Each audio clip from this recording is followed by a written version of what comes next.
Bien, écoutez, je vais maintenant passer la parole à Olivier Bouchot, président du conseil de surveillance de l'IMEA, pour la conclusion de cette journée. Merci à tous, en tout cas, de votre attention à cette table ronde. Merci aux panélistes, Hélène, Pierre, Olivier, Hervé, Serge, d'avoir participé à cette discussion. Olivier, je te laisse la parole. Eh bien, je prends la parole pour la donner tout de suite à Pierre, en tant que représentant de la SPILF et qui nous a accompagnés pour la première fois. Et on espère que ça n'est que la première fois et que j'en fais partie, mais que la SPILF continuera d'accompagner l'IMEA sur ces journées scientifiques. Absolument, Olivier. Oui, tu sais que c'est un sujet qui nous tient à cœur. Alors, la SPILF, c'est pas la Société des infectiologues français, c'est la Société de pathologie infectieuse de langue française. Et on est vraiment très heureux d'avoir pu faire cette première collaboration cette année avec l'IMEA parce qu'on a beaucoup de points communs et beaucoup d'intérêts communs, notamment toutes vos activités de recherche et d'enseignement en Afrique ou en Asie sont vraiment des choses qu'on admire depuis longtemps. Donc on est très content de démarrer cette collaboration avec cette belle après-midi et on espère qu'il y en aura encore beaucoup d'autres. Merci beaucoup Pierre. Alors en guise de clôture, d'abord, je voudrais commencer par remercier toutes les personnes qui ont œuvré. Alors, on l'a fait en introduction, mais je crois que c'est aussi bien de le faire en conclusion. Toutes les personnes qui ont œuvré pour que ces journées ex-rencontres, mais ça reste des rencontres. Et personnellement, ça a été l'occasion de recroiser des gens que j'aime beaucoup et que je ne vois pas assez souvent. Et j'imagine que ça a été le cas aussi pour certains d'entre vous. Donc l'équipe de l'IMEA, je ne vais pas les citer tous parce que ça serait un petit peu trop long, mais je ne peux pas ne pas citer Béatrice qui doit être cachée quelque part. Béatrice,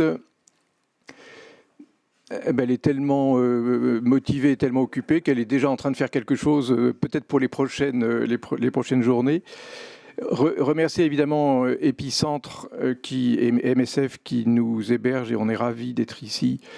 Et Elisabeth qui représente finalement MSF ici, merci de nous accueillir personnellement et je sais que tous mes camarades se sentent tellement bien chez vous. Donc on va s'incruster, peut-être même qu'on va s'installer chez vous, sur une petite place. Oui, je sais bien, mais il y a 10 000 mètres carrés, il y a quand même de la place pour mettre... nous, on a juste besoin de 500 mètres carrés, c'est tout. Mais merci aux personnes qui sont présentes sur place et à celles qui sont en distanciel. Merci aux sponsors, parce que c'est vrai qu'on a besoin de sous pour que ces journées existent et pour que ça fonctionne. Alors, la deuxième partie de cette clôture, je ne sais pas si je peux me risquer à faire ça. Est-ce que François, on a le temps d'essayer de faire émerger les mots-clés principaux de la journée? François, parce que c'est le patron en fait, François. Si. Alors, évidemment, ce que je vais essayer de faire sera par définition pas exhaustif. Je vais juste essayer de faire émerger ce que moi j'ai retenu de plus important et j'espère que ça correspondra à peu près à ce que vous avez capté vous aussi. Alors, on a beaucoup parlé du Fonds mondial, on a parlé de sous, d'un budget annuel maintenant de 4 à 5 milliards par an. Oui, on a appris que 55 milliards de dollars ont déjà été dépensés avec une certaine efficacité, surtout sur le VIH, où vraiment on peut dire que le Fonds mondial a quand même a quand même apporté une amélioration plus que significative, on va dire spectaculaire de l'évolution de l'infection par le VIH, même si ce n'est pas les seuls bailleurs de fonds. Un petit peu moins sur la tuberculose et sur le paludisme, mais on ne peut pas nier le bénéfice du Fonds mondial. Maintenant, il faut que le Fonds mondial change de stratégie, c'est fait. Enfin, c'est en train d'être fait et les deux grands axes de changement de stratégie vont être de s'intéresser aux infections émergentes, on vient de l'évoquer, et surtout de rentrer dans la transversalité et d'investir dans les systèmes de santé, dont on a beaucoup dit ici que s'ils étaient un petit peu moins fragiles, les choses globalement se passeraient mieux pour la santé des personnes qui vivent dans les pays à faibles ressources.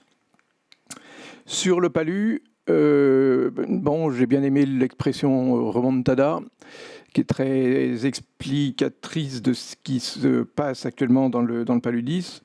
Je ne rentre pas dans les causes de cette remontada qui sont multiples, mais une des causes, en dehors des problèmes de financement, c'est l'émergence de la résistance aux antipaludiques, mais et peut-être qu'on n'en est pas suffisamment conscient, l'émergence de la résistance aux pyréthrinoïdes qui commence à poser un problème majeur, et notamment parce que le cornerstone de la lutte contre le paludisme dans le monde, porté par Rollback Malaria et par la suite de Rollback Malaria, était quand même beaucoup la moustiquaire imprégnée, et que si la moustiquaire imprégnée commence à ne plus faire son office, on est dans la mouise, dans la situation actuelle de pénurie de nouveaux antipaludiques et de diffusion de la résistance.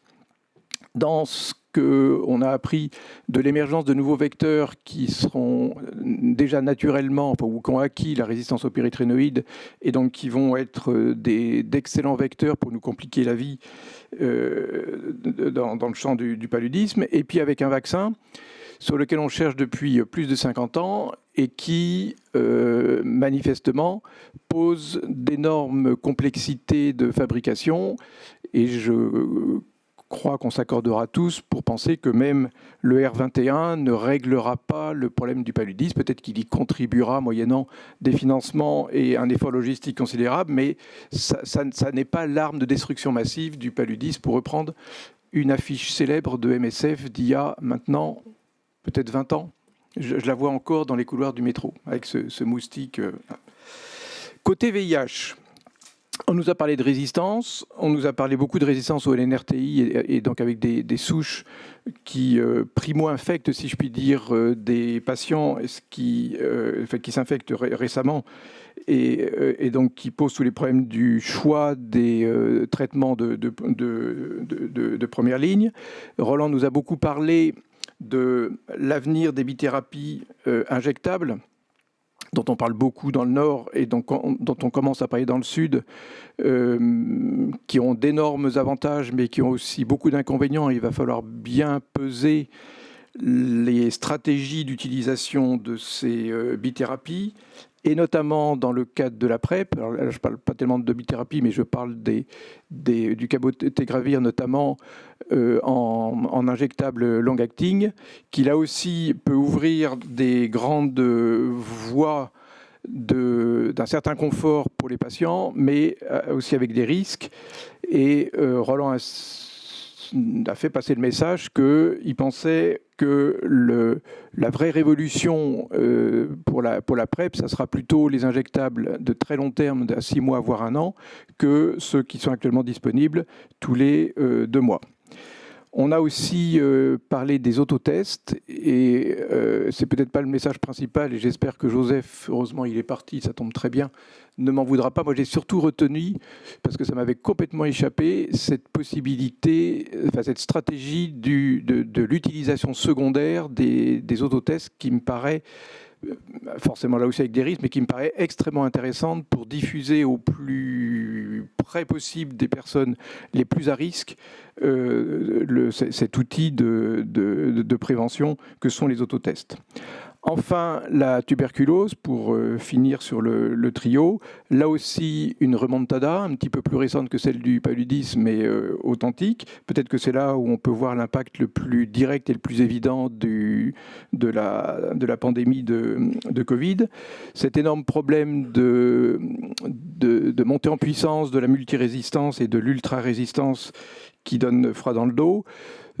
Alors, les infectiologues connaissent un petit peu, mais peut-être que tout le monde n'était pas au courant de ce pivot que représente dans ces traitements des tuberculoses multirésistantes la bédaquiline, qui a permis de passer de traitements qui pouvaient durer 24 mois, donc des traitements qui sont quasiment inaccessibles pour un certain nombre de profils de patients qui justement sont plus à même d'attraper des tuberculoses multirésistantes et qui avaient énormément de peine à s'astreindre à un traitement aussi long.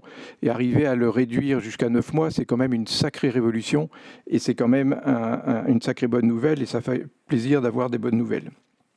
Et puis, la diffusion et la généralisation, si on en facilite encore plus l'accessibilité de la technologie de biologie moléculaire, va permettre de faire du traitement davantage à la carte, plutôt que d'appliquer des schémas standardisés avec les limites, les avantages aussi évidemment, mais les limites de ces traitements standardisés.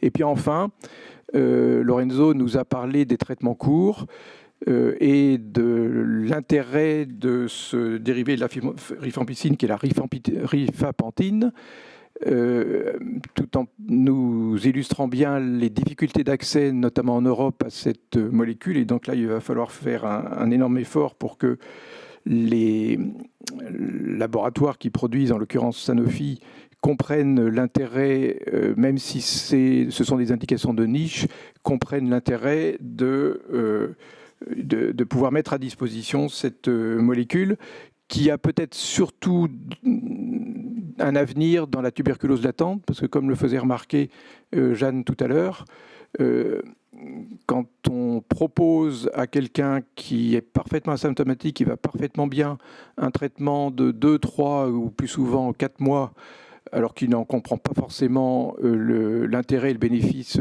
pour lui, ça passe quand même beaucoup plus facilement quand on peut lui proposer un traitement d'un mois. Voilà, je ne reviendrai pas sur la table ronde, parce que c'est extrêmement difficile de résumer. Et puis d'abord, c'est tout frais dans vos esprits, et donc vous n'avez absolument pas besoin de ça.